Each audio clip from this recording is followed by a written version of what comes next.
আল্লাহ নবীর সাহাবী প্রশ্ন করেছেন, নবীজি, বান্দা কখন আল্লাহর নিকটবর্তী হয়ে যায়? নবীজি বলেছেন, বান্দা যখন সেজদা দেয় তখন আল্লাহর বান্দার মাঝে কোনো হিজাব থাকে না, একদম আল্লাহ পাকের নিকটবর্তী হয়ে যায় বান্দা যখন সেজদায় পড়ে যায়। সুতরাং নামাজ হচ্ছে নিকটবর্তী হওয়া, সালাত এটা হচ্ছে নিকটবর্তী হওয়া। নামাজ ফরজ হওয়ার কারণ হচ্ছে এই যে মানুষ আল্লাহর বান্দা বা গোলাম হিসেবে সৃষ্টি হয়েছে, তাই একমুখী হয়ে এর বন্দিগি করা এটা হচ্ছে তার স্বাভাবিক একটা প্রকৃতি। আল্লাহ রাব্বুল আলামিন এই প্রকৃতির দাবি মিটাবার জন্যই নামাজের ব্যবস্থা করেছেন। মানুষের ফিতরত, মানুষের নেচার, মানুষের ফিতরত হচ্ছে এই যে কারো না কারো কাছে মাথা নত করা, হাত জোড় করা, মাথা নত করা, সার্বভৌমত্বের মালিক কাউকে মনে করা। হাত জোড় করতে হলে, মাথা নত করতে হলে, সার্বভৌমত্বের মালিক হিসেবে কাউকে গ্রহণ করতে হলে আল্লাহর বিকল্প কেউ আছে নাকি?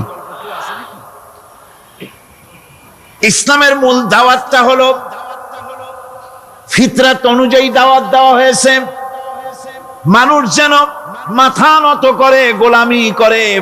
এজন্য আল্লাহ রাব্বুল আলামিন বলেছেন যে আমি মানুষ এবং জিনকে সৃষ্টি করেছি, তার কারণটাই হলো মা খালাকতুল জিন্না ওয়াল ইনসা ইল্লা লিয়াবুদুন। মানুষ আর জিন জাতিকে সৃষ্টি করা হয়েছে ইবাদতের জন্য, গোলামির জন্য।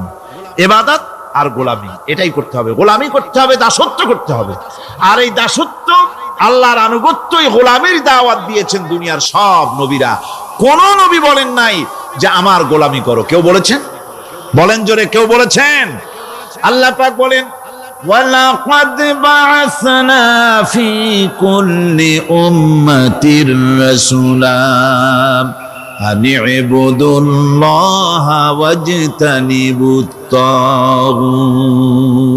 প্রত্যেক জাতির জন্য আমি রাসূল প্রেরণ করেছি, তারা মানুষকে দাওয়াত দিয়েছেন এই কথা বলে যে এক আল্লাহর গোলামি করো, তিনি ছাড়া কোনো ইলাহ নাই, আইন দাতা নাই, বিধান দাতা নাই, তার গোলামি, তার সামনে মাথা নত করে।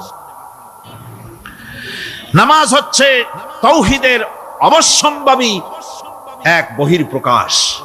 তাওহীদের জন্য তাওহীদবাদী মানুষ যারা, তাদেরকে নামাজ আদায় করতেই হবে।